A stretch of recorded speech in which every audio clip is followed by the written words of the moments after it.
Arkadaşlar. Ecdadımızı rahmetle ve minnet çağırıyoruz. Sağlık hastalık sebebiyle bir süredir kapalı olan cami.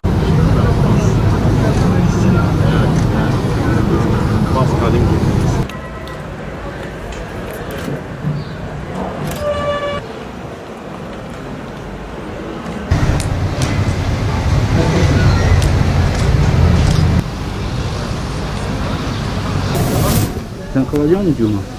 Kılacak mısın? Sütle mi kılacaksın?